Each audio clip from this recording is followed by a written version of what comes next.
અમેરિકાના રાષ્ટ્રપ્રમુખ ડોનાલ્ડ ટ્રમ્પે ફરી એકવાર ભારત અમેરિકા ટ્રેડ ડીલને લઈને ટિપ્પણી કરી છે. ભારતનું પ્રતિનિધિમંડળ હાલમાં અમેરિકામાં છે. તેનો પ્રયાસ છે કે જુલાઈની 9મી તારીખ પહેલા બે દેશો વચ્ચે વ્યાપારી કરારો સંપન્ન થાય. ભારતનું પ્રતિનિધિમંડળ રાજેશ અગ્રવાલના નેતૃત્વમાં અમેરિકા પહોંચ્યું છે. રાષ્ટ્રપતિ ડોનાલ્ડ ટ્રમ્પની જે આ ટિપ્પણી આવી તે પહેલા યુએસના ટ્રેઝરી સેક્રેટરી સ્કોટ બેસેન્ટે કહ્યું છે કે ભારત અને અમેરિકા એવા કરારોની નજીક પહોંચી ચૂક્યા છે જે અમેરિકન ઉત્પાદનો પર ઓછો ટેરિફ લગાવવામાં આવશે. તો આવો જાણીએ સમાચાર વિસ્તારથી. નમસ્કાર, જમાવટ સાથે હું છું પાર્થ.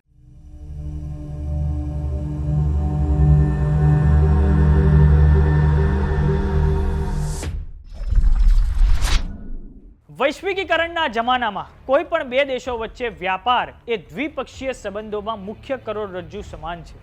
વાત કરીએ અમેરિકાની તો એપ્રિલની 2જી તારીખના રોજ રાષ્ટ્રપ્રમુખ ડોનાલ્ડ ટ્રમ્પે જે ટેરિફ વિસ્ફોટ કર્યો તેનાથી સમગ્ર વિશ્વના અર્થતંત્રમાં ખૂબ મોટી ઉથલપાથલ મચી ગઈ હતી. પરંતુ તેના થોડાક દિવસો પછી ડોનાલ્ડ ટ્રમ્પ પોતાના રેસિપ્રોકલ ટેરિફને 90 દિવસ માટે મુલતવી રાખવાની જાહેરાત કરે છે.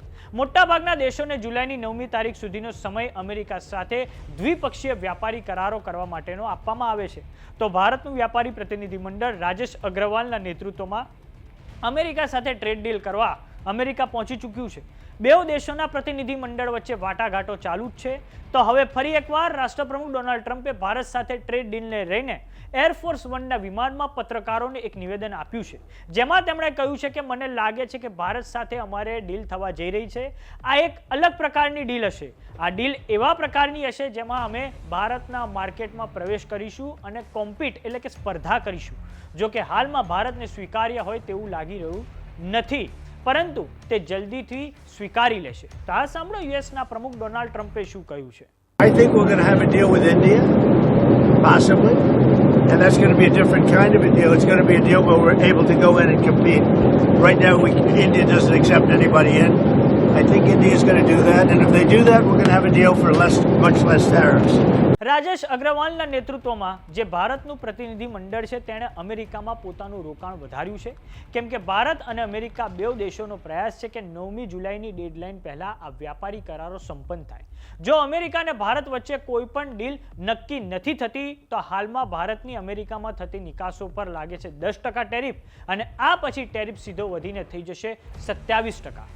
તો હવે આ તરફ વિદેશ મંત્રી એસ જયશંકર પણ ક્વાડ દેશોના વિદેશ મંત્રીઓની બેઠકમાં ભાગ લેવા અમેરિકા પહોંચ્યા હતા, જ્યાં તેમણે ખાનગી સમાચાર સંસ્થા ન્યૂઝવીકને આપેલા ઇન્ટરવ્યુમાં કહ્યું છે કે બે દેશો મધ્યમાં છે, મધ્ય કરતાં વધારે નજીક છે ટ્રેડ ડીલને લઈને.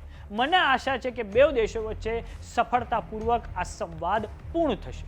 ભારત અને અમેરિકા વચ્ચે હાલમાં કાંટો કૃષિ ક્ષેત્રને લઈને ફસાયેલો છે. અમેરિકાના આશા છે કે ભારત તેનું કૃષિ ક્ષેત્ર અમેરિકન કંપનીઓ માટે ખોલશે. અમેરિકા ચાહે છે કે ભારતમાં તેની કંપનીઓના જીનેટિકલી મોડિફાઈડ એટલે કે જીએમ પ્રોડક્ટ્સ ઉપલબ્ધ બને.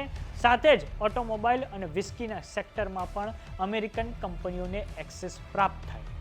તો ભારત અને અમેરિકા વચ્ચે ટ્રેડ ડીલને લઈને જે પણ અપડેટ હશે તે માટે જોતા રહો જમાવટ. આ વ્યાપારી કરારોને લઈને તમારું શું માનવું છે અમને કોમેન્ટ બોક્સમાં લખીને જરૂર જણાવો.